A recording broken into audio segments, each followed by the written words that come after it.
MPTC గారు, వెంకటేశ్వరరావు గారు, సత్యనారాయణ గారు వీళ్ళందరూ నాకు వాళ్ళే జ్ఞాపకం వస్తూ ఉన్నారు నిరంతరం.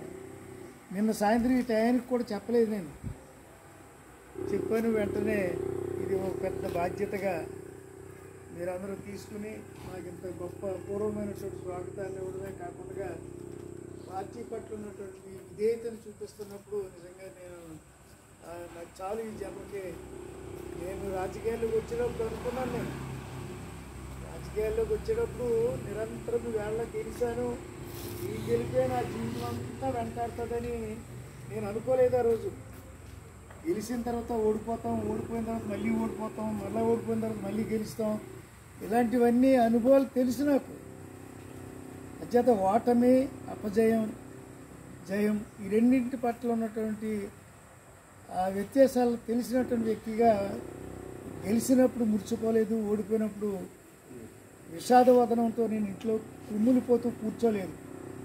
ఎప్పుడూ నేను ప్రజల్లో ఉన్నాను. ఆ రోజున నేను ఉద్యోగానికి రిజైన్ చేసి రాజకీయాల్లోకి వచ్చినప్పుడు అనుకున్నాను, రాజకీయాలు శాశ్వతం కాదు, నీ ఉద్యోగం అయితే నీకు రిటైర్మెంట్ అయ్యే వరకు నువ్వు ఉద్యోగం చేసుకోవచ్చు, మధ్యలో ఏదైనా చిన్న చిన్న ట్రాన్స్ఫర్లు ఉంటాయేమో కానీ నీ ఉద్యోగానికి ఢోకా ఉండదు అని నా పై అధికారులు చెప్పినప్పుడు అది తెలుసు సార్ నాకు. అక్కడ ఓటములు ఉంటాయి, అపజయాలు ఉంటాయి, జయాలు ఉంటాయి, అవమానాలు ఉంటాయి. వీటన్నిటిని భరించడమే నా లక్ష్యంగా పెట్టుకుని నేను రాజకీయ జీవితంలోకి వెళ్తున్నానని ఆ రోజుని నా స్నేహితులు, నా శ్రేయభిలాషులు, నా పెద్దలతోటి ఆ రోజు మనం చేయడం జరిగింది. తదనుగుణంగానే ఓడిపోయినప్పుడు ఇంట్లో కూర్చోవడం, గెలిచినప్పుడు ప్రజలు ఉండడం అనేది కాకుండా ఓడిపోయినా గెలిచినా ఎప్పుడు ప్రజలతో ఉండే ఒక స్వభావం నాకు వచ్చేసింది. అలవాటు పడిపోయాను. వర్షాకాలమైనా, వేసవికాలమైనా, శీతాకాలమైనా ఈ శరీరం తట్టుకుని నన్ను ఇంతకాలం నిలబెట్టింది. 45 సంవత్సరాలు అయ్యింది నేను రాజకీయాల్లోకి వచ్చి. మరి ఈనాడు ఈ స్థితిలో ఇక్కడ మీ అందరి ముందు నిలబడి మాట్లాడుతున్నప్పుడు, మీరు పార్టీ గురించి విశ్లేషిస్తున్నప్పుడు ఇది ఎంత గొప్ప మనసున్న వాళ్ళని బాబు మీరు అందరూ అనిపిస్తుంది. పార్టీని విశ్లేషించారు మీరు అందరూ ఇప్పటి వరకు. పార్టీ యొక్క మంచి చెడులు, మన పార్టీ నాయకుడు చాలా గొప్పవాడు, వయసుకి చిన్నవాడు మన అందరికన్నా, కానీ మనసు ఉన్నటువంటి మనిషి, మాననీయత కలిగినటువంటి మహానుభావుడు జగన్మోహన్ రెడ్డి గారు.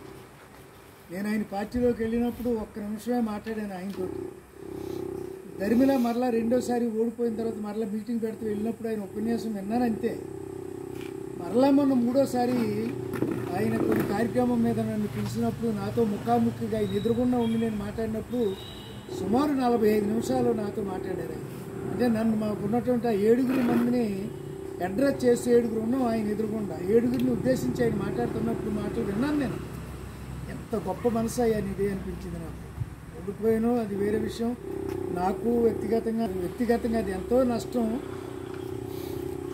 ఆ నష్టం ఒక ప్రక్కన ఉన్నప్పటికీ కూడా ఆ నష్టం వన్నిటిని అధిగమించి ఆయన ఉపన్యాసం నేను విన్న తర్వాత నాలో కలిగినటువంటి ఆనందం, ఆ సంతోషం అది మాటలతో చెప్పలేనటువంటిది. అలాంటి గొప్ప నాయకుడి దగ్గర నేను పనిచేస్తున్నాను.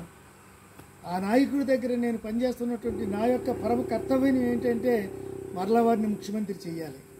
ఆ ముఖ్యమంత్రి చేయాలన్నప్పుడు నేను మీ అందరితోటి దగ్గరలో ఉండాలి, మీకు అందరికి అందుబాటులో ఉండాలి, మిమ్మల్ని నిరంతరము లేపుతూ ఉండాలి, మీకేదో పని చెప్తూ ఉండాలి. ఆ పని ద్వారా మరలా నాకు అంత పని కలిగించాలి. ఇది లక్ష్యంగా పెట్టుకుని ఆ ఆలోచనతో మొట్టమొదటిగా ఈ కార్యక్రమాన్ని వేళ ఇక్కడ రూపొందించుకున్నాం. చాలా విషయాలు మీరు చెప్పారు. మీరు చెప్పిన ప్రతి విషయాన్ని నేను అవగతం చేసుకున్నాను, మనసులో పెట్టుకుంటాను. దానికి అనుగుణంగానే ప్రణాళికలు సిద్ధం చేసుకున్నాం. ఈవేళ ఈ ప్రభుత్వం 100కి 100 పాళ్ళు వైఫల్యం చెందింది. అమలు చేయలేనటువంటి వాగ్దానాలు ఇచ్చి ఆ అమలు చేయలేనటువంటి వాగ్దానం, జేబులో రూపాయి లేకపోయినా ఎన్నెన్నో సింధులు చేయొచ్చు అనుకున్నటువంటి వాడికి తీరా డబ్బు అవసరం వచ్చినప్పుడు జేబులో రూపాయి లేకపోతే ఎంత అవమానమో.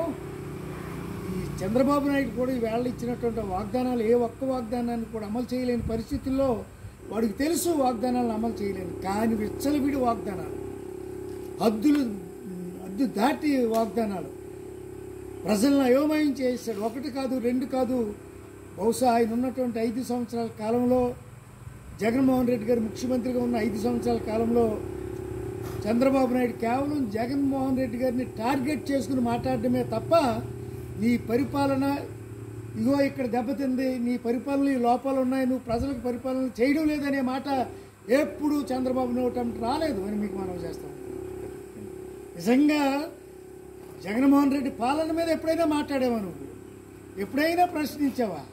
నువ్వు చేసే దుర్మార్గాల పట్ల, నువ్వు చేసే అప్రజాస్వామిక కార్యక్రమాల పట్ల, నువ్వు చేసే రాజ్యాంగ విరుద్ధమైనటువంటి కార్యక్రమాల ద్వారా చట్టం తన పని తను చేసుకు వెళుతుంటే వాటిని మాత్రమే నువ్వు తప్పుగా ఎత్తి చూపించవే తప్ప జగన్మోహన్ రెడ్డి నీ పాలనలో ఇదిగో ఈ అన్యాయం జరిగింది అన్నటువంటిది ఒక్క అన్యాయం కానీ, ఒక్క ఇబ్బంది కానీ, ప్రజా అసౌకర్యాలు కానీ ఎప్పుడు కూడా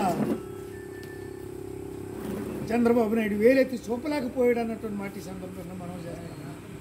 ఇలాంటి ఎన్నెన్నో ఉన్నాయి. వాటన్నింటినీ కూడా మళ్ళీ ఈ మధ్యకాలంలో చాలా చక్కగా మాట్లాడారు మీరు అందరూ. ఎవరికి వాళ్ళే నా గౌరవనీయులైనటువంటి నా మండలాధ్యక్షులు వాళ్ళకి నిజంగానే ఇక్కడికి రావడానికి తీరిక లేదు. వాళ్ళు కూడా ఇవాళ ఉదయమే ఏదో కొన్ని అనుకున్నారు పనులు, ఆ పనులు చేసుకునే నిమిత్తం వాళ్ళందరూ ఆ వ్యవసాయ పనులు, వ్యాపారము, లేదా ఇంకా ఎక్కడికైనా ఏదైనా ఊరు వెళ్ళాలనుకున్నాం ఏదో పనులతోటి నిమగ్నమై ఉన్నారు. కానీ సడన్గా నేను 1 గంటకు ఫోన్ చేసి 3ంటికి మా ఇంటికాడ ఉండాలంటే అమాంతం వాళ్ళని తీసుకొచ్చి ఇంతసేపు వాళ్ళు కట్టిపడేశాను. ఇక్కడ దగ్గర నా మాయాజాలంలో ఉండిపోయారు వాళ్ళు ముగ్గురిని.